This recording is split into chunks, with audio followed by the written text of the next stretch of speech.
जोटा कि मोर बापर व्यवहार था 1987 मसीह मुझे जॉइन करती 90 परमिशन 91 में जीआई पाइली 91 केते दिन पर्यंत मोर जानिबारे मोर कर्तव्य सुंदर रूप पालन करी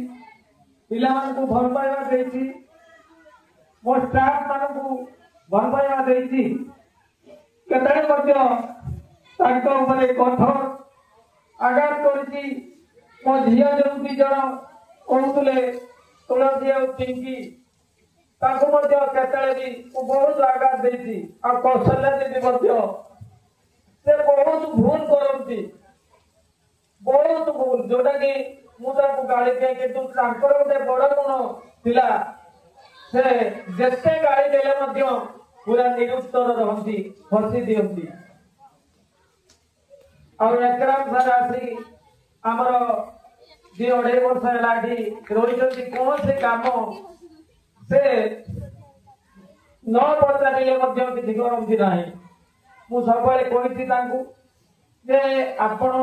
बर्तमान दायित्व नेले मझे मझे निश्चित भाव में आसवि आपन को परामर्श देवी मो पिला माने बर्तमान जो हजान हरकत होती जहाँ सरकार तो नियम आम 60 वर्ष हेल्ले विदा हवा मो छुआ मैंने कि दोष करते मो पिला माने बर्तमान पाठ पढ़ा बहुत हईराण हरकत होती जहाँ हो मु ग्रामवासी मान को कष्ट करने को देनी मो प्रचेषा मु जड़े सार रिटायर्ड है जो दिन से दिन सार जड़े निजुक्ति देती मो कर्तव्य संपादन भितर जोटा कि बर्तमान गोटे जे आमर डी रेकग्निशन हम तापर अपग्रेडेशन हम मु मार्च मास से प्रपोजाल देती हार्ड कॉपी जाऊँगी खूब शीघ्र आमर रेकग्निशन विड्र हम अपग्रेडेशन हो 1 ରୁ 7 2टा हेडमास्टर आई 1 ରୁ 5 आ 6 ରୁ 7 2टा हेडमास्टर नहीं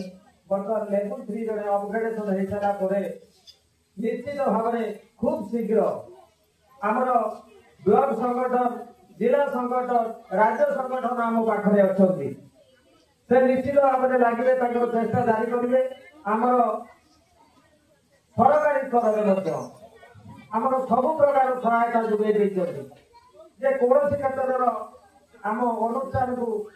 से हतादर करना